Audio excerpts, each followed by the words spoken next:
হে তরুণ যুবকেরা, হে আমার বন্ধুরা, হে আমার মুরব্বিয়ানিরা, তারা পৃথিবীর মানুষকে দুটো ওয়াজ করেছিলেন বাবা। একটা হলো আল্লাহর সঙ্গে শিরক করো না, ঈমানকে মজবুত করো। আর একটা হলো ইবাদতটা করো, ইবাদতের মধ্যে দিনগুলোকে কাটাও। ভাই আমার, ইবাদত মানে শুধু নামাজ, রোজা, হজ, যাকাত নয়। আমি আপনাদের মাঝখানে বোঝানোর চেষ্টা করলাম, দুই একটি উদাহরণ দিলাম। ঘুম থেকে ওঠা থেকে ঘুমাতে যাওয়া পর্যন্ত যা কিছু করবেন নবিয়ানা তরিকায় যদি হয়, সবটা ইবাদতের সওয়াব পাবে। কোন এতিম বাচ্চা যদি পান, হে তরুণ যুবকেরা, ফাআম্মাল ইয়াতীমা ফালা তাকহার, এতিম বাচ্চা যদি পান এতিমকে কষ্ট দেবেন না, এতিম বাচ্চাকে তুচ্ছি করবেন না, কারণ বাপ নাই, তার মা নাই। আল্লাহর নবী বলেছেন, কোন এতিম বাচ্চা যদি পাও তার মাথায় একটু তোমার হাতটা বুলিয়ে দাও। কিছু দিতে পারো আর না পারো, কিছু খাওয়াতে পারো আর না পারো, কিছু তাকে দিতে পারো নাই পারো, শুধু একান্ত কিছু দেওয়ার যদি না থাকে মাথাতে একটু হাতটা বুলিয়ে দাও। যতগুলো চুল তোমার হাতের তালুতে লাগবে ততগুলো সওয়াব তোমার নামাজ আমলে আল্লাহ লিখে দেবে। যা কিছু করবেন সবের মধ্যে সওয়াব। ইয়া বাজার লা তাকরানাল মারুফ ওয়াসাইয়াত, আবু জার তোমার চোখে সয় না, তোমার চোখে ধরে না। ছোট ছোট নেক কাজ, ভালো কাজগুলো আছে, যে ভালো কাজগুলোর জন্য আমার আল্লাহ তোমার জীবন জিন্দেগিতে রহমতের দরিয়া বর্ষণ করে দেবেন। হে তরুণ যুবকেরা, হে আমার মুরব্বিয়ানিরা, নবী যেগুলো শিখিয়েছেন সেগুলো করুন, সুন্নতের সওয়াবটা পাবেন। আর প্রত্যেকটা কাজের বিনিময়ে বিজ্ঞান আর বাস্তবতা পাওয়া যাবে। আপনি একজন বাস্তব সম্মত, বিজ্ঞান সম্মত মানুষে পরিণত হবেন। নবী যা শিখিয়েছেন সবের মধ্যে বিজ্ঞান বাস্তবতা আছে। কোরআনে যা বলা হয়েছে সবের মধ্যে বিজ্ঞান বাস্তবতা আছে। হে তরুণ যুবকেরা, হে আমার বন্ধুরা, শুনে রেখে দিন বাবা, জেনে রেখে দেন। হে মুসলমান, সমস্ত নবীরা পৃথিবীর জমিনে এসেছেন, দুটো কথা তারা বলেছেন, দুটো ওয়াজ তারা করেছেন। সমস্ত নবীরা দুটো ওয়াজ করেছেন, সমস্ত রাসূলেরা দুটো ওয়াজ করেছেন। বড় পীর সাহেব দুটো ওয়াজ করেছেন, খাজা গরিব নওয়াজ দুটো ওয়াজ করেছেন, নিজামউদ্দিন আউলিয়া দুটো ওয়াজ করেছেন, খাজা বাকিউল্লাহ দুটো ওয়াজ করেছেন, আপনার আমার মুজাদ্দিদুজ জামান দুটো ওয়াজ করেছেন। সমস্ত হকপন্থী হাক্কানি আলেমেরা দুটো ওয়াজ করেছেন। কি ওয়াজ সেটা? কি দুটো ওয়াজ তারা করেছেন? একটা হলো ওয়াবুদুল্লাহ, আল্লাহর ইবাদত করো। আর দুই নাম্বার হলো ওয়ালা ইউশরিক বিল্লাহ, আল্লাহর সঙ্গে শিরক করো না। দুটো ওয়াজ, এই দুটো ওয়াজ যদি আমরা গ্রহণ করতে পারি জীবন ধন্য, জীবন ধন্য। হে তরুণ যুবকেরা, এক নাম্বার হলো আল্লাহর সঙ্গে কাউকে শিরক করো না। তার মানে ঈমানটাকে মজবুত করো, আল্লাহর সঙ্গে কাউকে অংশী করো না। হে জওয়ান যুবকেরা, হে আমার মুরব্বিয়ানিরা, শুনে রেখে দিন বাবা, জেনে রেখে দিন বাবা, মানে ঈমানটা মজবুত করতে হবে। ঈমান মানে হলো বিশ্বাস। আমি বলি ঈমান মানে আপনি ভাবুন রোল নাম্বার। রোল নাম্বার ছাড়া যেমন খাতায় লেখা কোনো দাম নাই, রোল নাম্বার ফাঁকা। আমি বলি খাতা ভর্তি লেখা, মাস্টার খাতা দেখবে না, পরীক্ষায় পাস হবে না। সেই রকম ঈমান মানে হলো বিশ্বাস। বিশ্বাস ছাড়া কোনো কাজে আমল লাগবে না। আমি আরো উদাহরণ দিয়ে বলি, ঈমান মানে মনে করুন সিম কার্ড। সিম কার্ড ছাড়া যেমন মোবাইলের কোনো দাম নাই, সিম কার্ড ছাড়া মোবাইলে কোনো অ্যাপ ডাউনলোড করা যাবে না। কোনো অ্যাপ যদি ডাউনলোড করতে চান একটা নাম্বার সেখানে চাই, আর সেই নাম্বারটা দেওয়ার জন্য সিম কার্ডটা লাগাতে হয়। সিম কার্ড ছাড়া যেমন ভাই আমার কোনো নাম্বার পাওয়া যায় না, কোনো অ্যাপ ডাউনলোড করা যায় না। আমার আপনার অ্যান্ড্রয়েড বডির সিম কার্ড হলো ঈমান। এই ঈমান ছাড়া কোনো আমল কাজে লাগবে না। নামাজের অ্যাপ, রোজার অ্যাপ, হজ যাকাতের অ্যাপ যাই করেন না কেন, যদি সিম কার্ডটা গন্ডগোল হয়, মানে ঈমানের সিম কার্ড, মানে ঈমান যদি খারাপ হয়, ঈমান যদি গন্ডগোল হয়, মানে সিম কার্ড ছাড়া যেমন ওখানে না ভাই আমার হোয়াটসঅ্যাপ ফেসবুকের কোনো মূল্য নাই, এখানে তেমন ঈমান ছাড়া নামাজ রোজা হজ যাকাতের কোনো মূল্য নাই।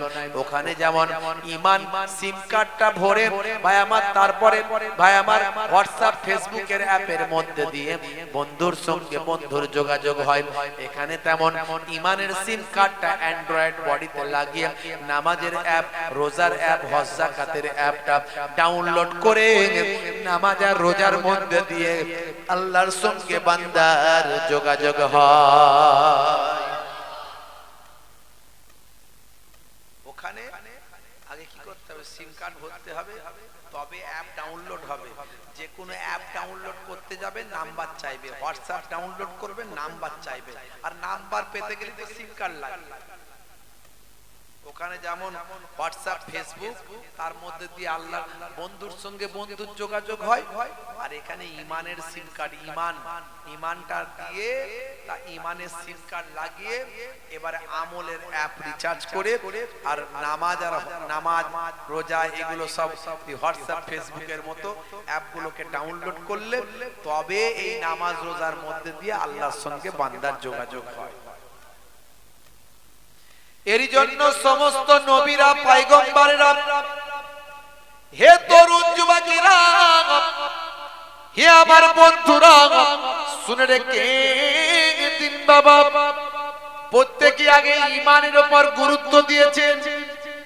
ঈমানকে মজবুত করো, আগে ঈমানকে ঠিক করো। ওয়ালা ইউশরিক বিল্লাহ, আল্লাহর সঙ্গে শরীক করো না। তার মানে ঈমানকে আগে ঠিক করো, ঈমানকে মজবুত করো। আরো কিছু বিশ্বাস আপনাকে আমাকে করতে হয়।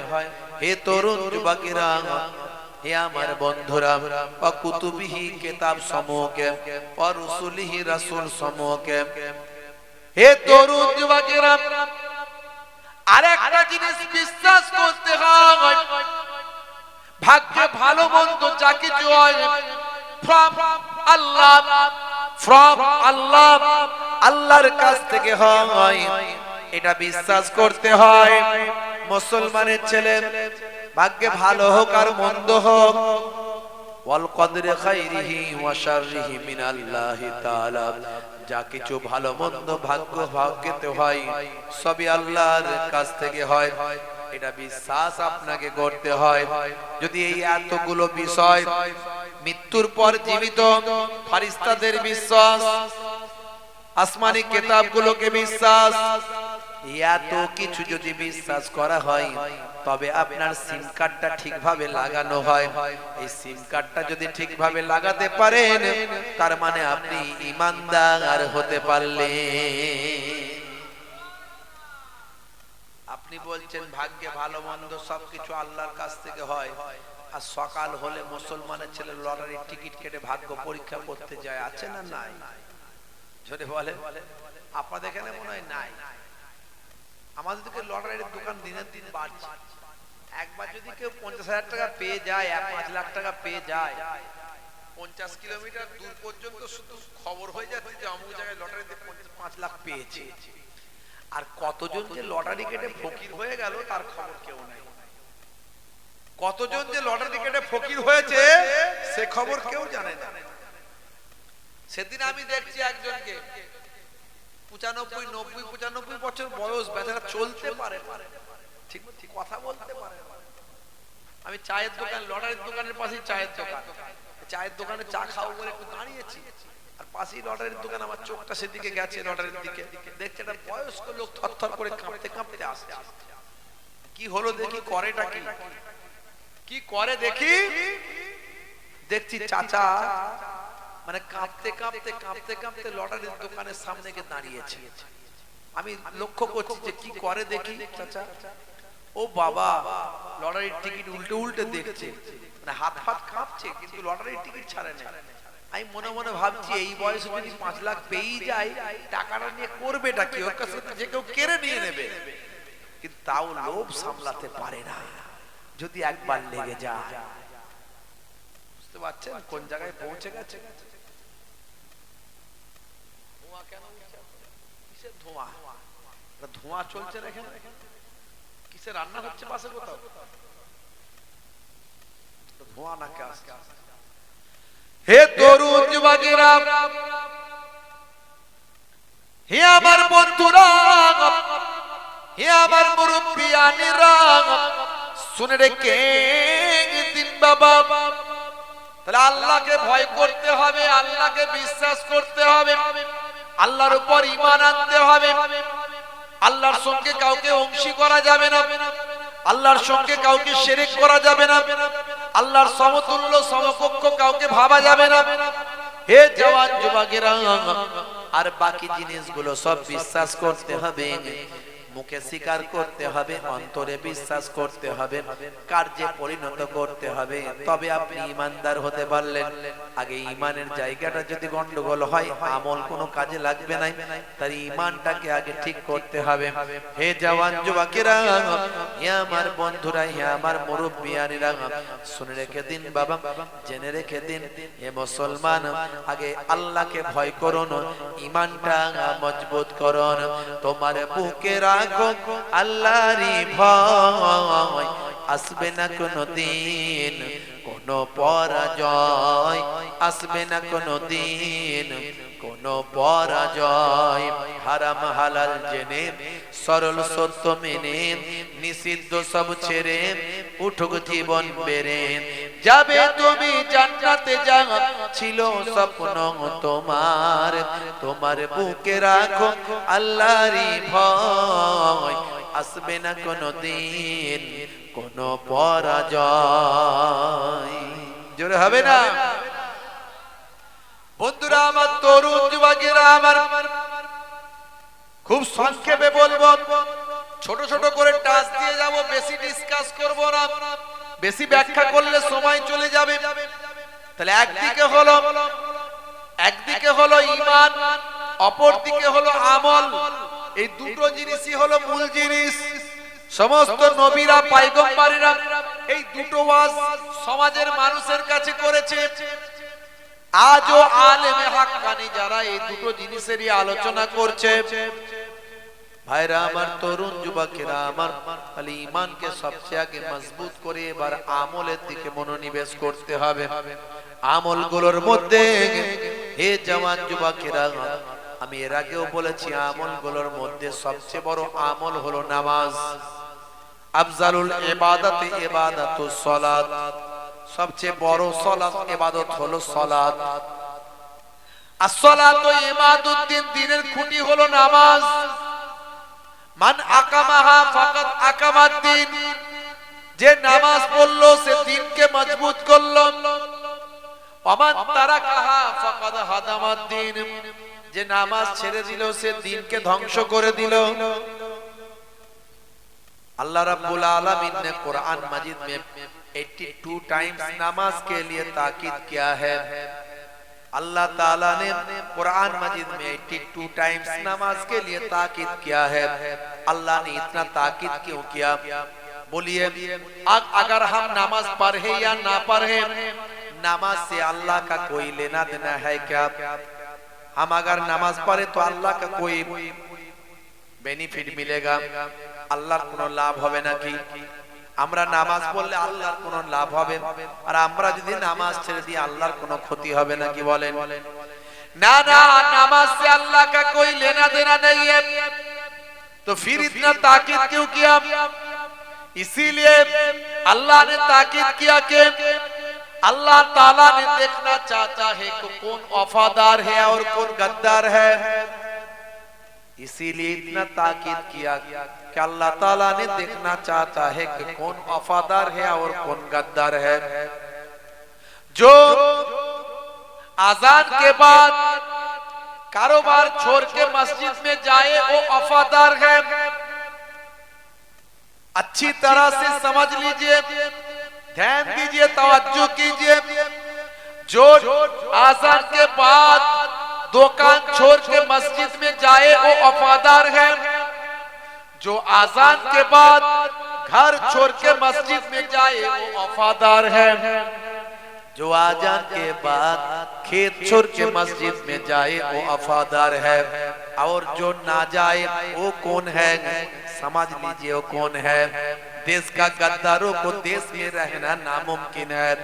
देश का गद्दारों को देश में रहना नामुमकिन है, तो अल्लाह का गद्दारों को जन्नत में रहना कैसे मुमकिन है? बोले ये तरुण যুবকেরা, আমার আল্লাহ বলছেন ইন্নাস সালাতা তানহা আনিল ফাহশাই ওয়াল মুনকার, নিশ্চয় নামাজ তোমাকে অশ্লীলতা অন্যায় থেকে দূরে সরিয়ে দেবে।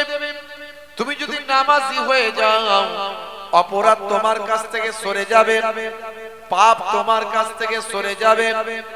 মুসলমানের ছেলে নামাজ ছেড়ে দিয়েছে বাবা, 100 জনের 95 জন 5 ওয়াক্ত নামাজ পড়ে না। জুম্মাটা পড়ে, জুম্মাটা 99% মুসলমান নামাজ পড়ে, কিন্তু আবার 5 ওয়াক্ত নামাজ 95% পড়ে না। হে যুবকেরা, নামাজটা যদি তুমি পড়তে আল্লাহ তোমাকে বরকত দিত, দুনিয়াতেও কামিয়াবি সম্মান পেতে, আখিরাতেও পেতে। কারণ নামাজ কামিয়াবির আসল চাবিকাঠি।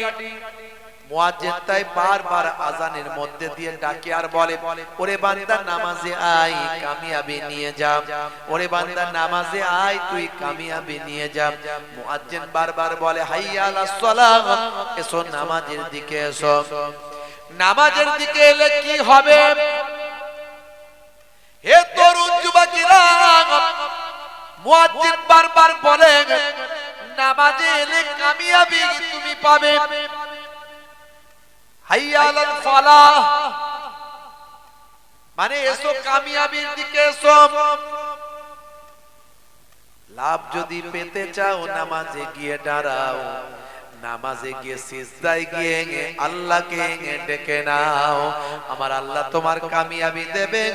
হে তরুণ যুবকেরা, হে আমার বন্ধুরা, শুনে রেখে দেন, নামাজ আপনার আমার জন্য ছাড় নাই, সেই নামাজ আপনাকে পড়তে হবে।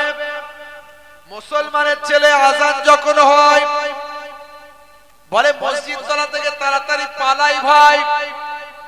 মুয়াজ্জিন আজান দেয়, হাইয়া আলাস সালাম। মুসলমানের ছেলে বলে তাড়াতাড়ি এখনি পালাম, ইমাম সাহেবের জ্বালাম। যদি দেখতে পাই তাহলে বলবি নামাজ পড়বি আই। তাই তাড়াতাড়ি পাঁচ বাগানের ঝাড়ে গিয়ে একটু ফ্রি ফায়ার চালাই, চায়ের দোকানে গিয়ে ক্যারামটা খেলে সময়টা কাটাই, মাঝে মাঝে তাস পেটে আর জুয়াটা খেলে সময়টা পার করে দেয়।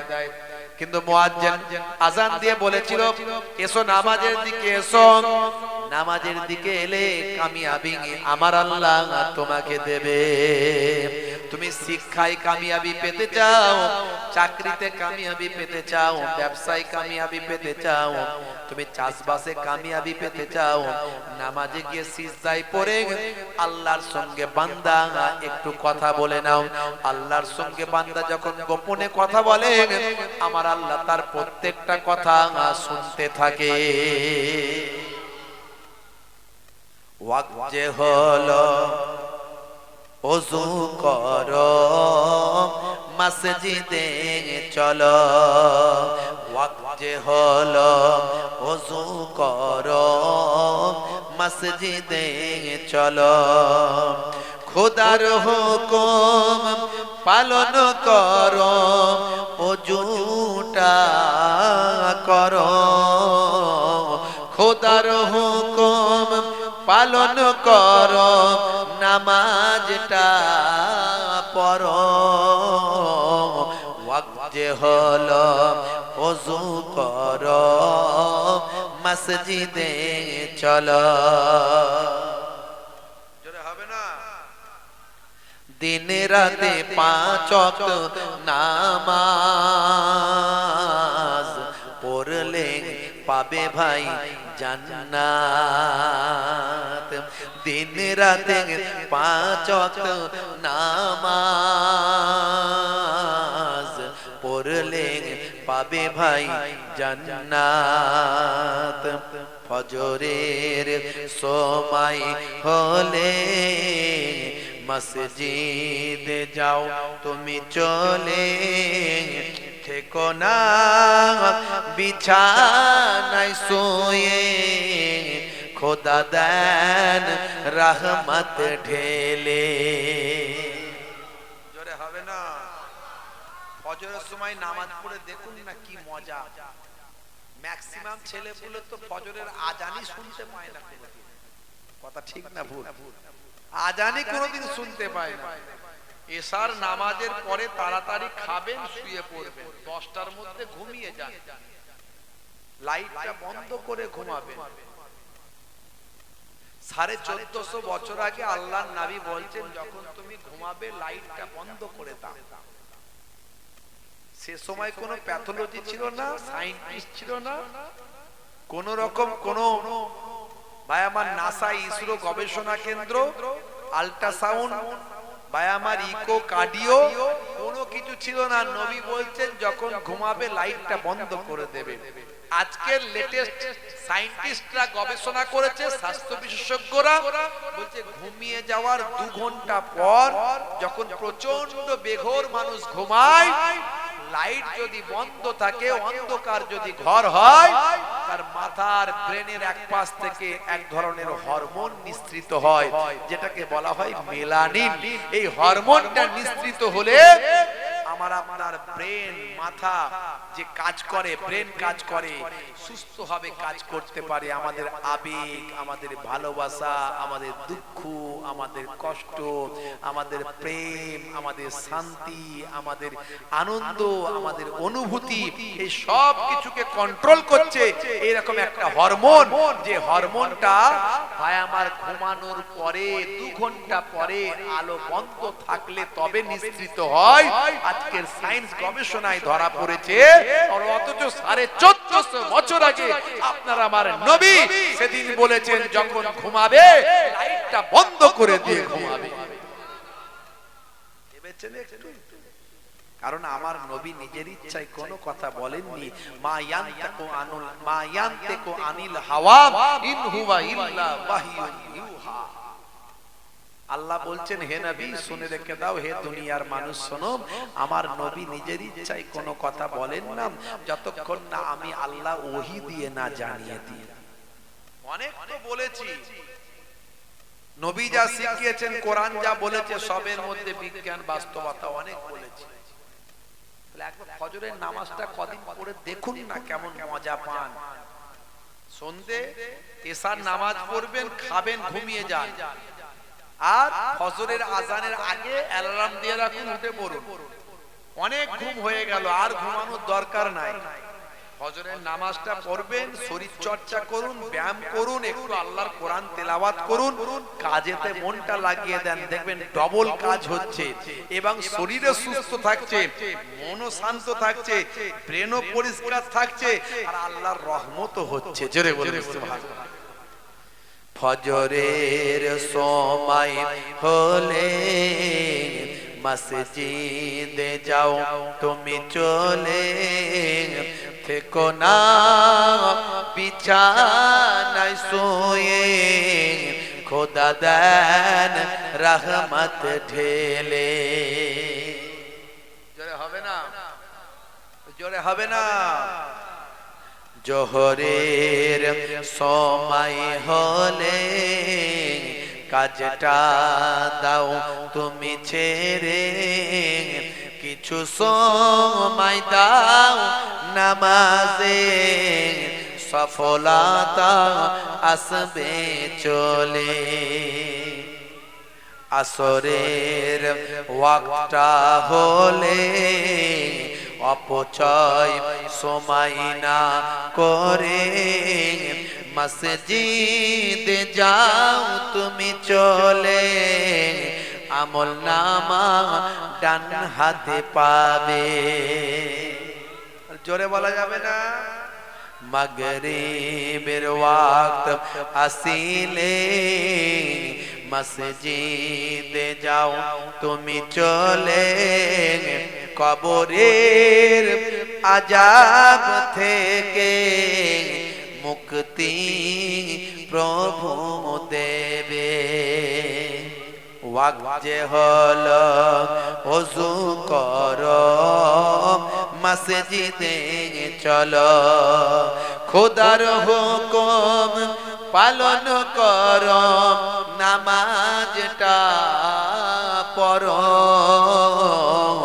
वक्त जे हलो ओजू करो मस्जिदे चलो दिन राते 5 वक्त नामाज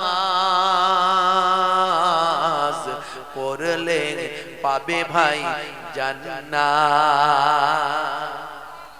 জোরে হবে না হে তরুণ যুবকেরা হে আমার বন্ধুরা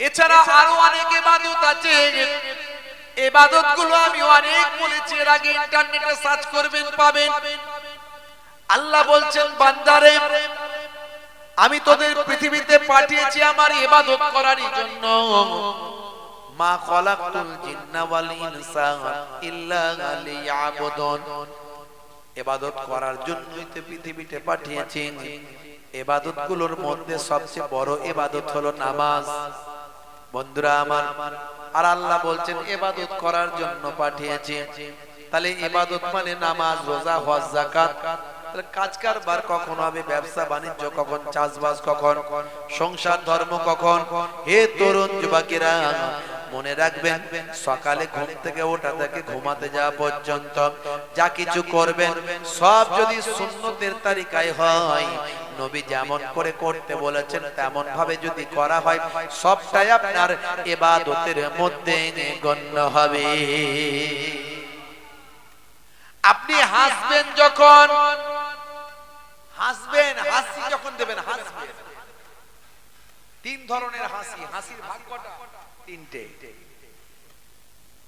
জিহা কাহকা তাবাসসুম আমার নবী সারা জীবন তাবাসসুম হাসি হাসতেন মানে মুখটা হাসি হাসি হতো হাহা করতেন না আওয়াজও করতেন না শুধু হাসি হাসি মুখটা মুচকে হাসি যাকে বলে এই মুচকে হাসি প্র্যাকটিস করুন নবী এই হাসি হাসতেন আমিও এই হাসি হাসবো হাসবেন তাতেও আল্লাহ নামাজ আমলে সওয়াব লিখে দেবেন দেখেছেন তাহলে আমরা মুসলমান আমাদের তাকদীর কত ভালো আমরা হাসলেও সওয়াব কাশলেও সওয়াব হাঁটলেও সওয়াব খেলেও সওয়াব শুলেও সওয়াব কথা বললে সওয়াব স্ত্রীর সঙ্গে প্রেম করলে সওয়াব শুনেছেন কোথাও যে বউয়ের সঙ্গে প্রেম করলে সওয়াব হয় এখনকার ছেলেরা ওসব প্রেম প্রেম বোঝে না কি প্রেম করে ওরা সব যা প্রেম করে বিয়ের আগে প্রেম শাহরুখ খানের ভক্ত আই লাভ ইউ হাত কেটে রক্ত বের করে দিচ্ছে বুঝতে পারছেন হ্যাঁ রেল লাইনে মাথা দেব বিষ খেয়ে মরে যাব বাপ বলে হাড়ি মুচি ডিম ডোম যা আছে ধরে নিয়ে আই বাবা ছেলেকে বাঁচাতে পারি নালে ও মরেই যাবে কি প্রেম রে ভাই হাই রে হাই বিয়ে যেই হলো 1-2 বছর কাটলো একটা দুটো বাচ্চা কাচ্চা হলো রাত্রে 9টার পরে গ্রামে যখন ঢোকে শুধু 224-40 ফুটবল আর ক্রিকেট ঠুস ঠাস ঠাস কি হলো ঢিসুম ঢাসুম লেগে গেছে বলে সে কি রে ভাই এই তোরে ভাই কত বছর বিয়ে হলো প্রেম কি করে জান দিয়ে দেবার খারাপ হয়ে গিয়েছিল বলে আর প্রেম আছে না সেটা জানলা দিয়ে বেরিয়ে গেছে প্রেম আর নাই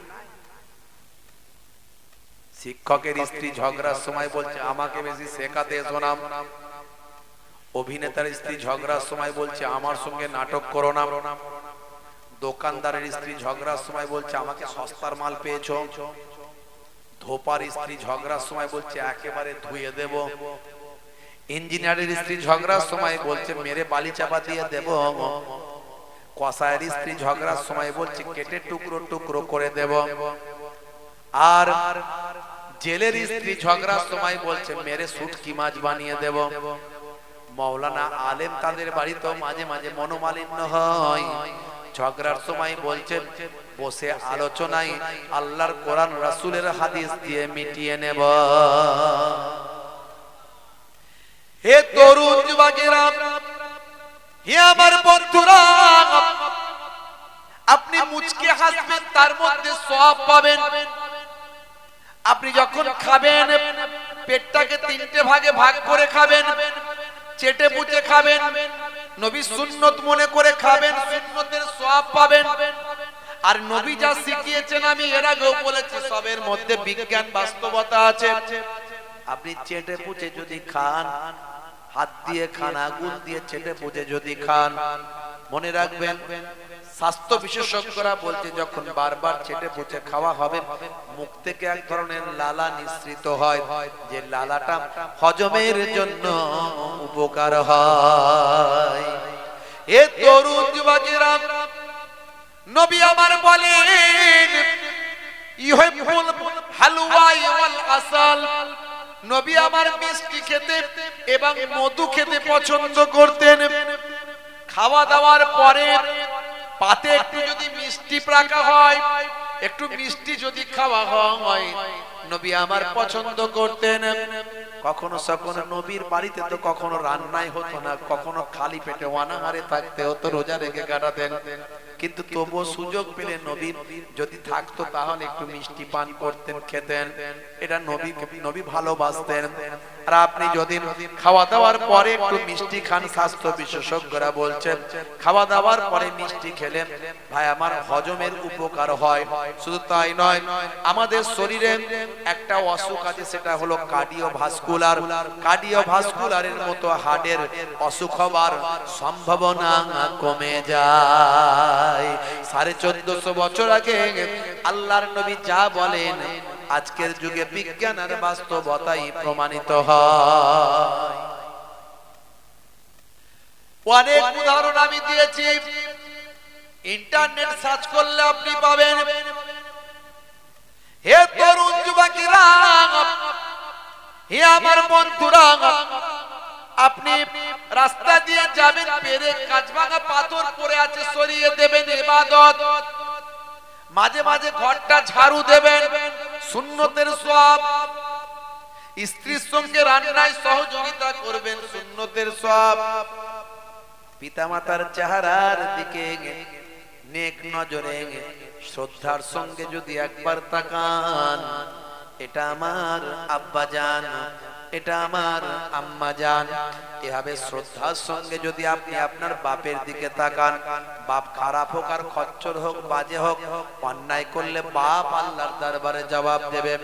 আপনি সন্তান যদি অন্যায় করেন, সন্তান আপনাকে আল্লাহর দরবারে জবাব দিতে হবে। নবী জানিয়ে দিয়েছেন তোমাদের বাপ মা হলো তোমাদের জন্য জান্নাত, তোমাদের বাপ মা হলো তোমাদের জন্য জাহান্নাম। ছেলের ওজন হয়েছে 75 কেজি, বাপের ওজন 45 কেজি। মেয়ের ওজন হয়েছে, ভাই আমার ছেলের ওজন হয়েছে 65 কেজি, মায়ের ওজন 35 কেজি। বুড়ো বাপকে আর ভালো লাগে না, বুড়ি মাকে আর ভালো লাগে না। হ্যাঁ, একটু গন্ডগোল হলি বাপকে তারা মারে, মাকে তারা মারে, আছে না নাই? সালে কো মিলে গোস্ত রুটি, বাপ কো না মিলে সুখা। সালা যখন আসে বৌমা তখন হাসে। আনন্দ পাক, বৌমা সালাকে খাওয়াক, তার ভাইকে খাওয়াক, অসুবিধা নাই। গুজে গুজে খাওয়ায়, কেলিয়া কুপ্তা, মিঠা দই, টক দই, 2-in-1 রসগোল্লা, স্প্রাইটের বোতল।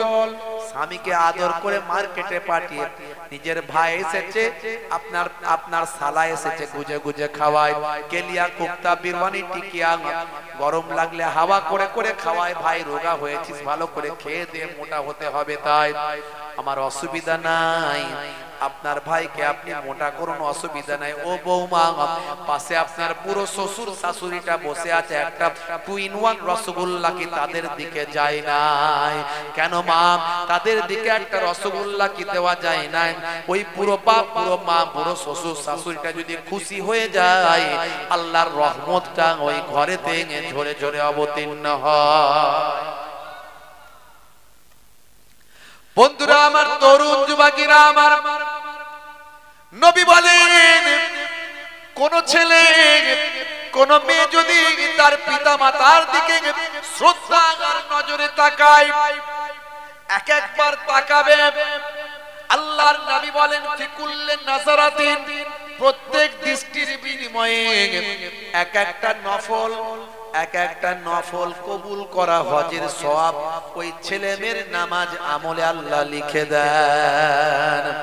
সাহাবী জিজ্ঞাসা করলেন, ইয়া রাসূলুল্লাহ, হাবিবাল্লাহ, যদি কোনো সন্তান, যদি কোনো মেয়ে, যদি কোনো ছেলে তার পিতামাতার চেহারার দিকে 100 বার তাকায়, একবার করে তাকাবে, মাথাটা নিচু করবে, এটা আমার আব্বা জান, এটা আমার আম্মা জান, এইভাবে 100 বার যদি তাকায় তাহলে কি সওয়াব বেশি হবে? আল্লাহর নবী বললেন, আল্লাহর দরবারে সওয়াবের কোনো কমি নাই।